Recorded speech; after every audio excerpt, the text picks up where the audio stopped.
வணக்கம். நாம இன்னைக்கு இருக்கிற நாமளா எப்படி உருவானோம்? நம்மளோட குணத்தை, அதாவது நம்ம பர்சனாலிட்டிய உருவாக்குனது எது? இதெல்லாம் சின்ன வயசுலயே முடிஞ்சிற விஷயமா? இல்ல வாழ்க்கை முழுக்க தொடர்ற ஒரு பயணமா? வாங்க, மனநல ஆய்வாளர் எரிக் எரிக்சனோட 8 நிலை கோட்பாட்ட வச்சு இந்த சூப்பரான பயணத்தை பத்தி தான் நாம இன்னைக்கு தெரிஞ்சுக்க போறோம். ஒரு நிமிஷம் யோசிச்சு பாருங்களேன். நம்மளோட பர்சனாலிட்டி நிஜமாவே எப்போ உருவாகுது? எல்லாமே குழந்தை பருவத்திலே முடிவு பண்ணிடப்படுதா? இல்ல இது அதுக்கு மேல தொடர்ற ஒரு கதையா? இந்த ஒரு கேள்விதான் நம்மள இன்னைக்கு ஒரு ஆழமான விஷயத்துக்குள்ள கூட்டிட்டு போக போகுது.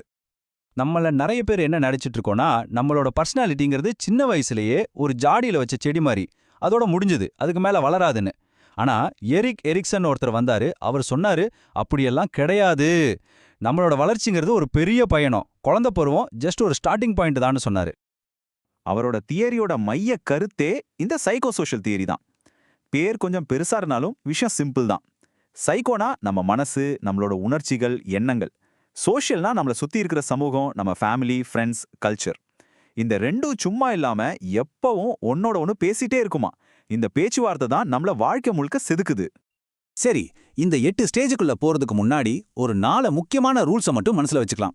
ரூல் நம்பர் 1, டெவலப்மெண்ட்டுங்கிறது ஒரு லைஃப் லாங் ப்ராசஸ், அதை நிக்கவே நிக்காது. நம்பர் 2, ஒவ்வொரு ஸ்டேஜ்லயும் நமக்கு ஒரு புது சேலஞ்ச் காத்துட்டு இருக்கும்.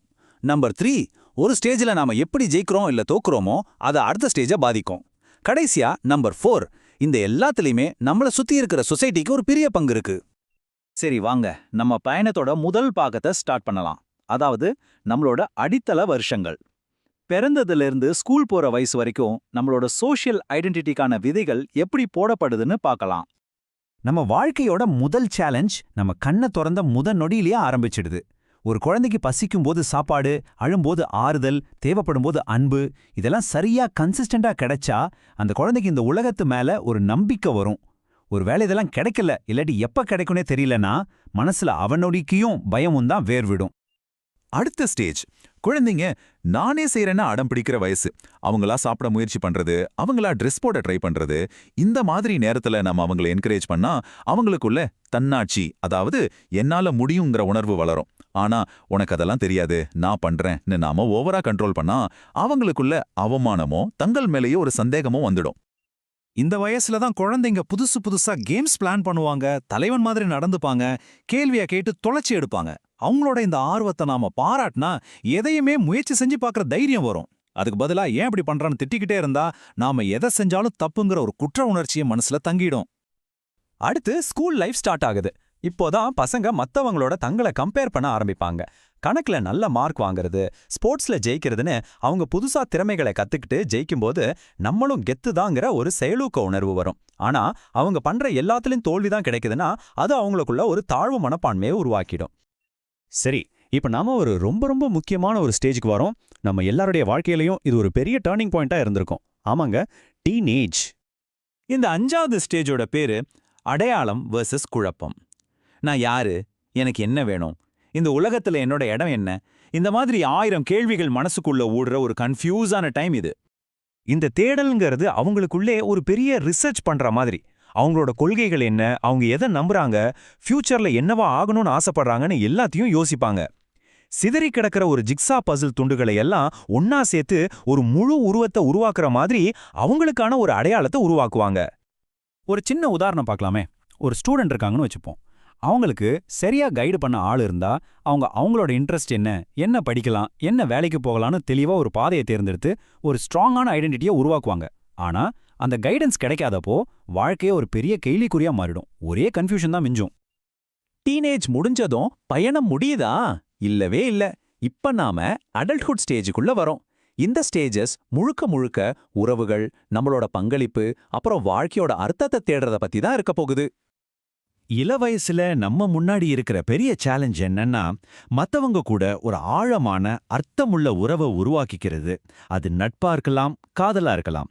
இந்த உறவுகளை சரியா உருவாக்கிக்கிட்டா நெருக்கம் கிடைக்கும்.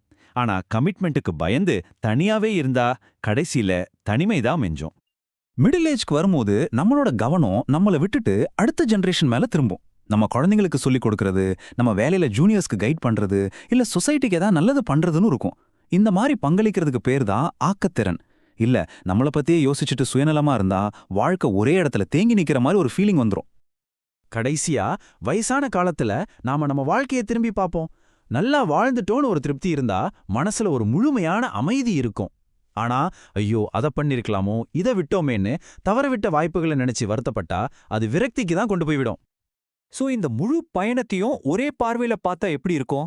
குழந்தையா இருக்கும்போது வர்ற நம்பிக்கையில ஆரம்பிச்சு வயசான காலத்துல கிடைக்கிற மனநிறைவு வரைக்கும் ஒவ்வொரு ஸ்டேஜும் அடுத்த ஸ்டேஜ்க்கான ஒரு படி மாதிரி. இது ஒன்னோட ஒன்னு கனெக்ட் ஆன ஒரு தொடர் பயணம். எரிக்சனோட இந்த தியரி நம்மளோட பர்சனாலிட்டி டெவலப்மெண்ட்டை புரிஞ்சுக்க ஒரு சூப்பரான மேப் மாதிரி நமக்கு உதவுது. ஆனா எந்த ஒரு மேப்லயும் சில குறைகள் இருக்கிற மாதிரி இதுலயும் சில விமர்சனங்கள் இருக்கு. இந்த தியரியோட ப்ளஸ் பாயிண்ட் என்னன்னா, நம்ம வளர்ச்சி வாழ்க்கைய முழுக்க நடக்குதுனோ அதுல சொசைட்டிக்கு ஒரு பெரிய பங்கு இருக்கணும் இத தெளிவா சொல்லுது. ஆனா மைனஸ் பாயிண்ட்ஸ் என்னன்னா, சில சமயம் இந்த ஸ்டேஜஸ் கொஞ்சம் தெளிவில்லாம இருக்குன்னு சொல்றாங்க. அது மட்டும் இல்லாம இது எல்லா கல்ச்சருக்கும் செட் ஆகுமாங்கிற கேள்வியும் இருக்கு. எது எப்படியோ இதிலேருந்து நம்ம கத்துக்க வேண்டிய ஒரே முக்கியமான விஷயம் இதுதான். நம்ம பர்சனாலிட்டிங்கிறது கல்லுல செதுக்குன சிலை கிடையாது. அது ஒரு ஓடுற நதி மாதிரி. நம்ம வாழ்க்கையில வர்ற ஒவ்வொரு சேலஞ்சையும் நாம எப்படி ஹேண்டில் பண்றோமோ அதுக்கேத்த மாதிரி மாறிக்கிட்டே இருக்கிற ஒரு அற்புதமான பயணம். சரி, இந்த முழு பயணத்தையும் பார்த்தாச்சு. இப்போ உங்களுக்கான ஒரு சின்ன கேள்வி. இந்த 8 ஸ்டேஜஸ்ல உங்க இப்போதைய லைஃப்ல நீங்க எந்த சேலஞ்சை ஃபேஸ் பண்ணிட்டு இருக்கீங்கன்னு தோணுது? கொஞ்சம் யோசிச்சு பாருங்களேன்.